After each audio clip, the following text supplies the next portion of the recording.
Y hay mensajes que son medicina preventiva.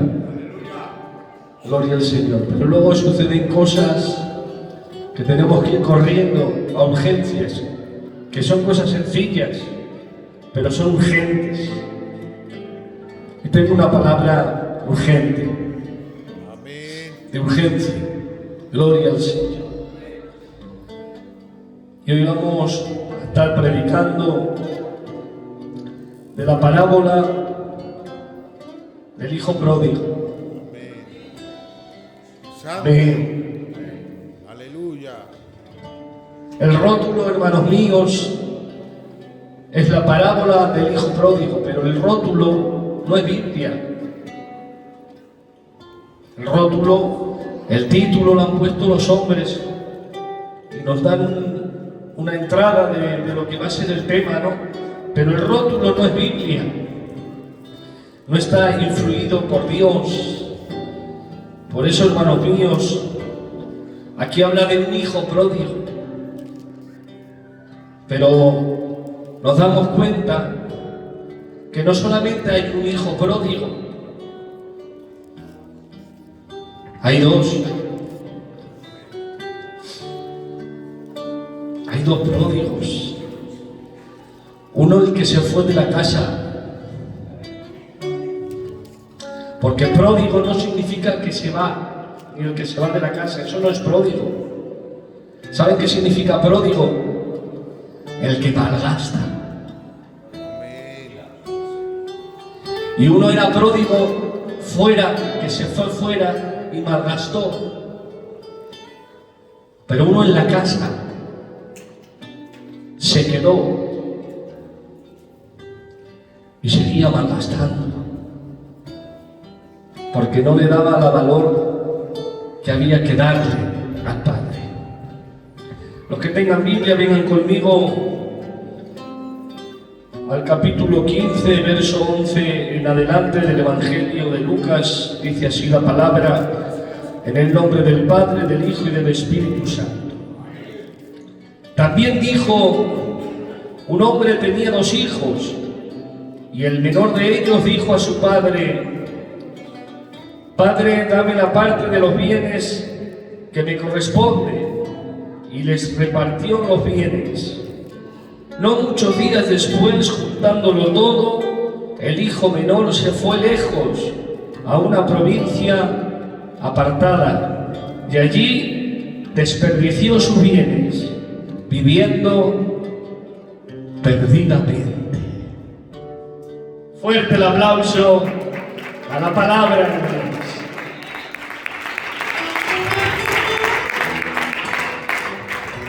El capítulo 15 del Evangelio de Lucas es uno de los capítulos más hermosos que se encuentran en los 4 evangelios, ya que el capítulo 15 habla del gozo que hay en recuperar algo que ha sido extraviado. Amén. Habla del gozo del pastor que recuperó la oveja, del gozo de la mujer que recuperó la dracma y del gozo que sintió el padre al abrazar a su hijo. Te digo algo, todavía hoy es tiempo de recuperar lo que uno ha perdido. Ay, hoy es un buen día para recuperar aquello que un día se te ha extraviado. No sé, hermanos míos, quizás hay alguien aquí que ha perdido la relación que tenía antes con el Señor, que ya no tiene la misma intimidad, que ya no tiene la misma comunión, que no le dedica el tiempo a la palabra que hay que dedicarle, que ya no le busca como le buscaba antes, que ya no pasa horas en la cámara secreta buscando el rostro del Señor. Pero hoy tengo una palabra de Dios para ti. Hoy es un buen día para recuperar aquello que un día perdiste.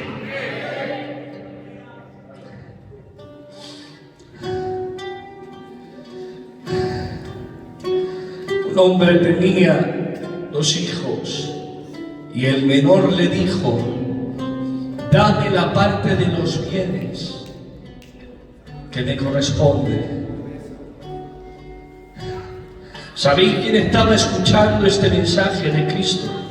¿Sabéis a quién se lo estaba diciendo? Dice la Biblia: y se juntaron los publicanos y los pecadores para oírle. Dice: y vinieron los fariseos y los escribas para murmurar. Por lo tanto, este mensaje, esta historia, Cristo se la va a contar a los publicanos, a los pecadores, a los fariseos y a los escribas. ¿Por qué los fariseos y los escribas murmuraban? Y decían: este a los pecadores recibe y con ellos come. Y se enfadaban. Porque tengo que decir algo: el Dios que tenemos es un Dios que recibe lo que la sociedad desprecia. Todavía sigue Dios recibiendo a aquellos que nadie recibe. Todavía Dios sigue deteniéndose ante la necesidad de los necesitados. Mi Dios no se detiene por las coronas que le quieran poner los hombres. Mi Dios no se detiene por los aplausos. En una ocasión, hermanos míos, ha ido Cristo después de predicar el sermón del monte y lo han querido hacer rey. Y dice la Biblia: y él huyó. Lo quisieron hacer rey y él huyó. Pero dice la Biblia, hermanos míos, que estaba pasando Jesús y por allí había un leproso. Y le dijo el leproso al Señor: si quieres puedes limpiarme. Y el mismo Cristo que huía de la corona que querían ponerle los hombres, ahora se detiene ante las heridas del leproso. Porque te digo algo: mi Dios se sigue apartando de los halagos y de las coronas que quieran ponerle los hombres. Pero ay, como haya una fatiga, como haya una necesidad, Él se detiene.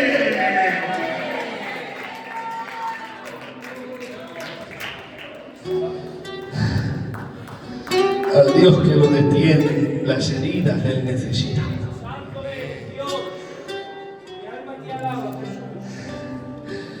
Y ahora empieza a estos oyentes el Señor a contarles una historia. Y les dice: un hombre tenía 2 hijos y el menor de ellos le dijo a su padre: dame la parte de los bienes que me corresponden. Los fariseos son hombres sabios y los escribas también. Y saben la ofensa que este hijo le ha hecho a su padre. El padre todavía está en vida y él le ha dicho: dame los bienes que me corresponden. Dios mío, ¿saben qué le estaba diciendo el hijo menor? Estoy esperando a que mueras para recibir la herencia, pero veo que no mueres. Veo que todavía sigues con vida y ya no aguanto, Dios mío de mi vida. Le estaba diciendo: prefiero que hubieses muerto y yo no hubiese cobrado la herencia. ¡Qué ofensa tan grande! Y le dice: dame la parte que me corresponde. ¡Qué actitud! Hermanos míos, con esta actitud a veces nos acercamos nosotros a Dios. Dame lo que me corresponde, como que Dios es el genio de la lámpara, que le puedo pedir los deseos que quiere mi corazón. Y a veces pensamos que Dios es el que concede los deseos, y a veces venimos con exigencias a Dios. Pero quiero darte un ejemplo para que te fijes en esta tarde. Cuando Cristo rogó en el Getsemaní, dice la Biblia, y en los días de su carne, rogando con clamor, con lágrimas, con súplicas, aquí uno no tiene que venir como que si tuviese derecho a que Dios le concedería los deseos. No, aquí hay que rogar, hay que vivir con humildad, pidiéndole al Señor con clamor, con lágrimas. Si es tu voluntad, aquí estamos para obedecer.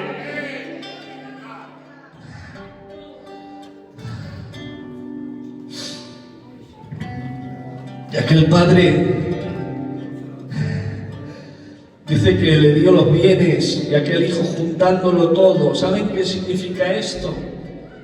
Que el Padre tuvo que vender tierras. Para un judío, la tierra que uno heredaba, la heredaba de sus antepasados. La tierra era la que Dios le había dado. Es decir, que lo que tenían era una bendición de Dios. Y este hombre tuvo que despojarse de una bendición que Dios le había dado para que su hijo la malgastase. Dios mío, ¿saben lo que estaba haciendo el hijo? El hijo estaba rompiendo toda la relación con el padre. Le estaba diciendo, ya no somos de la misma familia, dame lo que me corresponde. No solamente eso, también estaba diciendo, al Dios al que tú sirves yo no lo quiero servir. Que estaba negando de la identidad que él tenía. Por lo tanto, hermanos míos, era una ofensa muy grande. Dice, y se fue y lo malgastó, viviendo perdidamente. Viviendo perdidamente. Porque hay personas que piensan que salen de este lugar y van a vivir. Y que ahí fuera se vive la vida. Y que ahí fuera voy a vivir. El que sale ahí fuera está viviendo perdidamente. Allí no hay ganancia, solo hay pérdida. El que vive fuera de la voluntad de Dios solo tiene pérdida.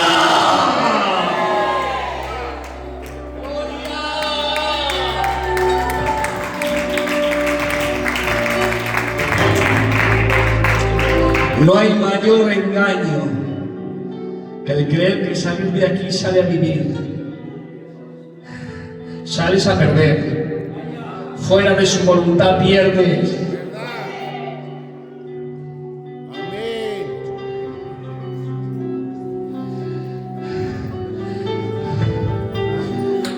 Viviendo perdidamente, malgastándolo todo. Dice, y cuando no le quedaba nada, vino una gran hambre. Mientras él tenía no había hambre. ¿Cuándo vino el hambre? ¿Cuándo vino el hambre? Cuando se quedó sin nada. Satanás, el oportunista, espera que no te quedes sin nada. A que no te quede nada, es ahí cuando viene a atacarte. Es ahí cuando viene a quitarte lo que tienes. Gloria a Dios. Y se fue a un hato de cerdos. Para un judío, estar en ese lugar era lo peor, hermanos. Un hato de cerdos. Lo peor que podría haber para un judío. Dice, y quería comer de las algarrobas. Estaba en el fango, estaba en la miseria, estaba en lo último, en el último escalón del fango, en el último escalón del fracaso. Y cuando ya no podía bajar más porque estaba en la planta más baja, dice que pensó, volvió en sí, volviendo en sí, dijo: en la casa de mi padre hay abundancia de pan. En la casa de mi padre hay abundancia de pan. Menos mal, hermanos míos, que su paladar no se adaptó a las algarrobas de los cerdos. Menos mal que no dijo: me conformo con algarrobas. No, menos mal que cuando sintió hambre y vio las algarrobas dijo: ay, en la casa de mi padre hay abundancia de pan. Escúchame, tu paladar no está hecho para las cosas de este mundo. Tu paladar no está hecho para las algarrobas que te ofrece el mundo. Tu paladar está hecho para alimentarte de lo celestial, de lo santo.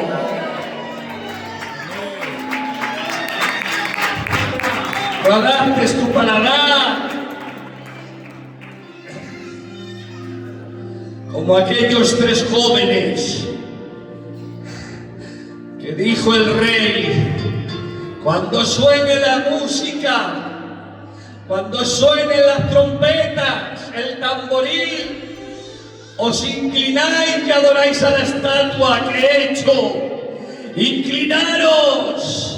Y ahora empiezan a sonar los instrumentos, empiezan a sonar las trompetas, pero se empieza a inclinar gente, pero se quedan en pie 3 jóvenes, Sadrac, Mesach y Abednego, que ellos no se inclinan. ¿Saben por qué? Porque su oído no estaba preparado para escuchar las trompetas de este mundo. Su oído estaba preparado para escuchar otras trompetas, y es esta que dice la Biblia: y el Señor mismo, con voz de mando, con voz de arcángel y con trompeta de Dios, descenderá del cielo. Los muertos en Cristo resucitarán primero.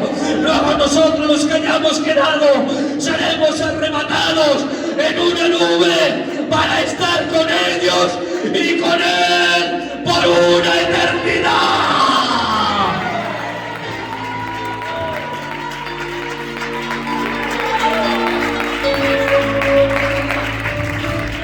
Quien se inclina a las trompetas de este mundo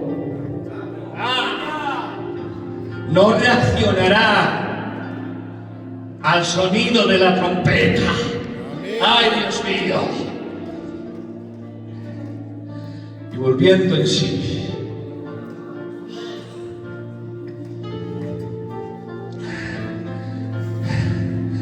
y él sabe lo que ha hecho. He ofendido a mi padre. Lo que él ha hecho es una ofensa. Lo he dejado como que no fuese nadie delante de la comunidad judía. Lo he deshonrado. Le he pintado la cara. El viejo pasea por la calle y ya no puede levantar la cabeza. Tiene que ir por el barrio agachando la cabeza por la ofensa que le he hecho. Encima la parte que me correspondía ya no me pertenece. Por lo tanto, todo es de mi hermano mayor.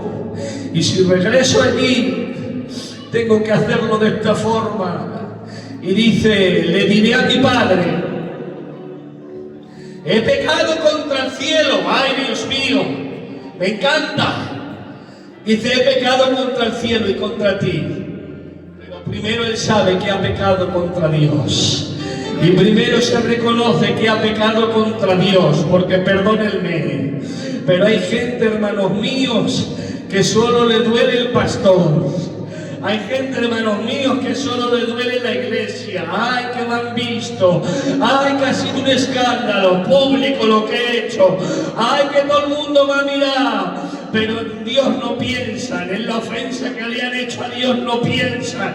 Tengo que decirte algo: por encima de tu reputación, por encima, hermanos míos, de la opinión que tenga la iglesia, está la opinión que tiene Dios. Cuando pecas, no pecas contra mí, ni tampoco contra tus hermanos.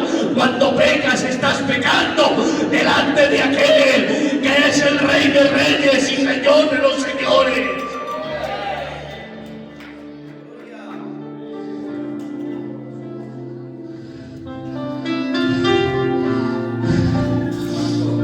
¿saben qué pasa? Que cuando peco y solo me duele el Vicky y lo que dice la gente, está fácil. Me tiro 3 días, Vicky, esquivándote. Al cuarto ya se ha pasado. 1 día, 2 días, la leche, el tercero ya vengo de ti. Vicky, como que no he hecho nada. Y vengo como que no ha pasado nada. Pero qué diferencia, hermanos, la actitud. Cuando uno sabe que al que has ofendido es a Dios. Cuando uno sabe que al que has ofendido es a Dios.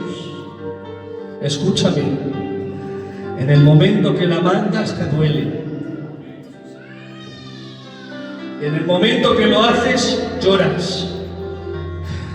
Eso iba a orar. La mandó y ¿qué hizo? Se escondió, pero de Dios. Y aquel hijo dijo el pecado contra el cielo y contra ti, Padre.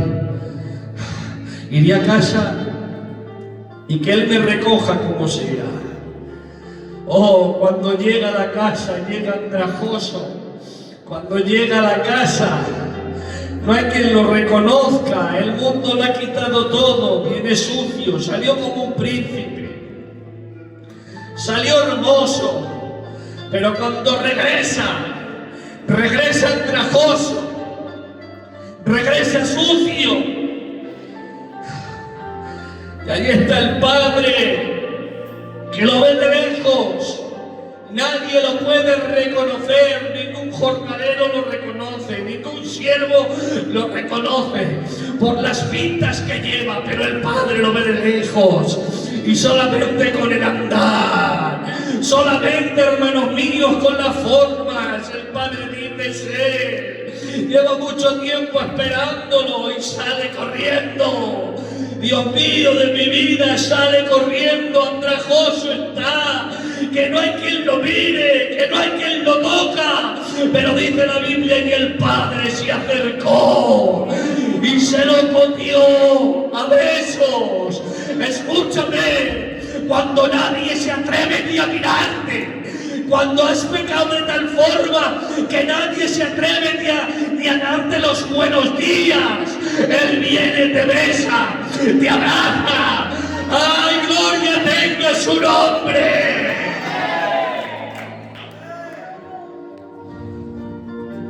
Salió corriendo. Era una vergüenza, ¿eh? En aquellos tiempos vestían con túnicas. Para salir corriendo uno tenía que recogerse la túnica y enseñar las piernas. Y eso era una vergüenza, hermanos míos, una ofensa. El H, el gitano que sale corriendo remangado, qué vergüenza. Todo el mundo criticándole, los fariseos se asombran. ¿Qué historia es esta? Si David cuando vino a Absalón dijo, ¿qué? ¡Que venga! Pero que se quede a las puertas del palacio, que no se atreva a verme ni la cara. Eso dijo David. Pero este se remanga. ¡Qué lache! ¡Qué vergüenza! Pero aquel padre puso en balanza su dignidad, su orgullo, su posición, y en el otro lado de la balanza puso su hijo.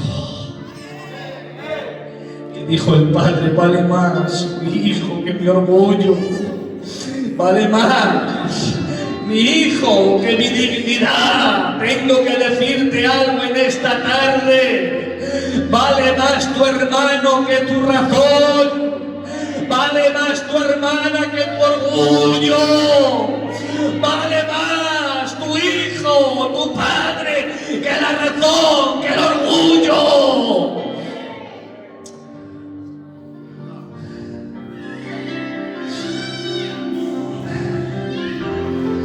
Lo puso en la balanza. A nosotros no hay quien nos miraría.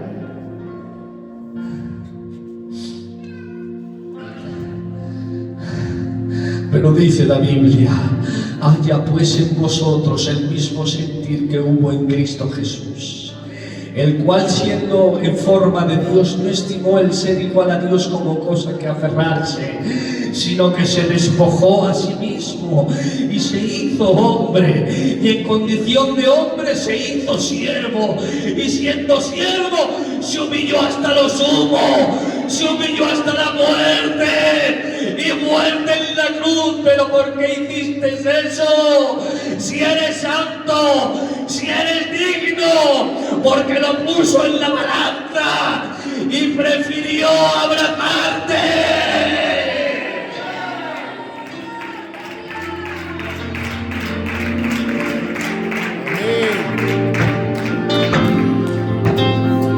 Lo besa, lo abraza, lleno de miseria.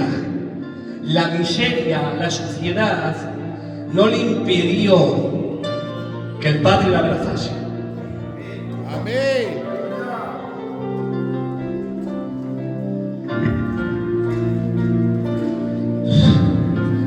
Y ahora dice, entra a la casa. Y le dice a sus criados, vestidle, ponerle calzado nuevo, ponerle anillo en su dedo. ¿Veis la diferencia? La miseria no le quitó que el Padre lo abrazase, pero te quiero meter en la casa, hijo, y para meterte en la casa te tengo que vestir, para meterte en la casa te tengo que limpiar, para meterte en la casa te tengo que poner anillo, porque ahí va. No hay pecado que la sangre de Cristo no pueda perdonar. Ahí has hecho lo que has hecho. La sangre de Cristo lo perdona. Pero escúchame, para ser un hijo, para vivir en la casa, para estar aquí todos los días, uno tiene que vivir limpio, santo.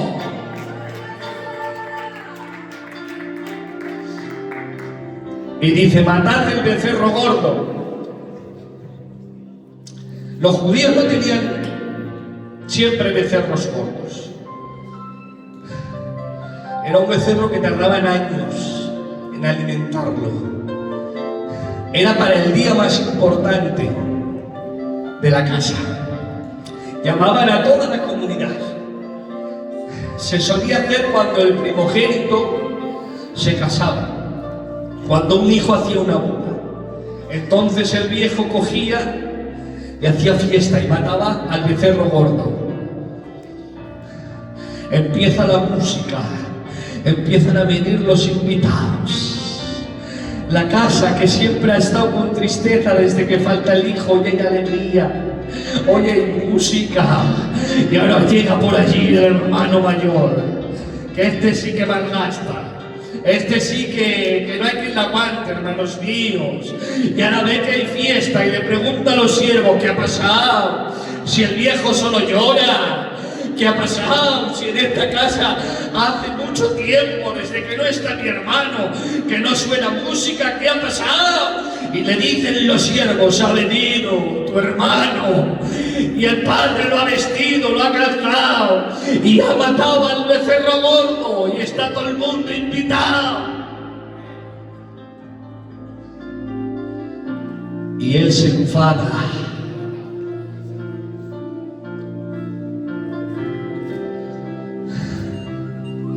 Él se enfada. Este sí que estaba perdido, hermanos, pero perdido en un sitio peligroso. Perdido en la casa. Perdidos en la casa. Pródigos aquí dentro. Los hay, hermanos. Como pastor lo digo, los hay. Hay pródigos en la casa. Porque al que se fue el fango, la miseria, el pecado, le hizo valorar y decir, en casa de mi padre hay abundancia de paz. Porque el mundo desespera, el mundo rompe matrimonios, el mundo hace que estés en pelea con la mujer. El mundo hace que tengas tristeza en el alma y notas y valoras, ay, la paz de Dios, Ay, lo que vale la paz de Dios. Pero ay, qué miedo el que está aquí todos los días y está perdido. Y escucha, en mi plan hay hornos y levanta su mano.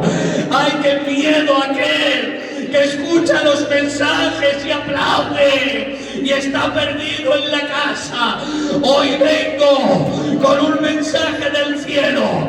Los pródigos están viniendo y están viniendo los hijos pródigos a la casa, pero ya es tiempo que los que están en la casa perdidos también se recuperen.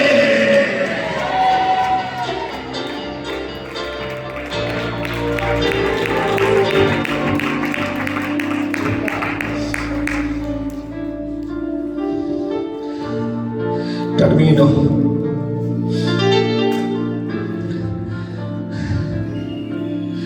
Tiene que salir el padre y le dice: hijo, ¿por qué no entras a la fiesta? Ay, qué pena.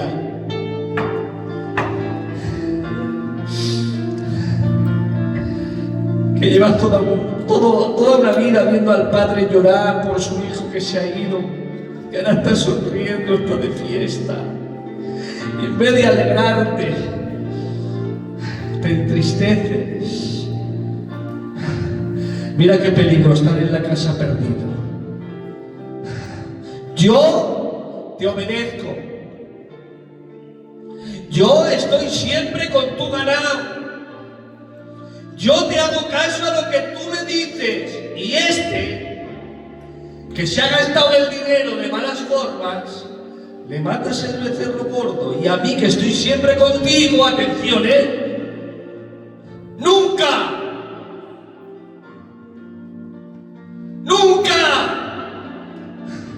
me has dado ni siquiera un cabrito. Dios mío. Y me dice el padre, pero ahí se da cuenta el padre de lo perdido que está.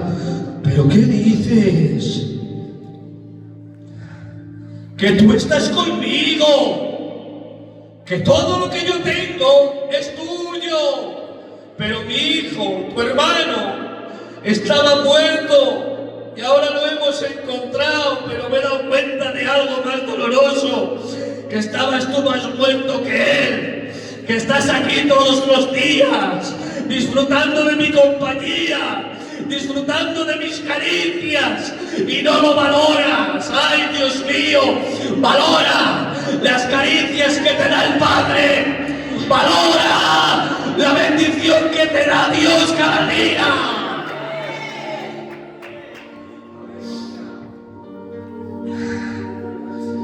Oh, te alabo, Dios. Hoy es un buen día para recuperar las cosas. Solamente un par de minutos vamos a estar orando por aquellos que necesiten un toque de Dios. Apagamos las luces. Ya basta. Ya basta de estar perdido en la casa. Ya basta. Es tiempo de reconocer que necesitas un toque de Dios.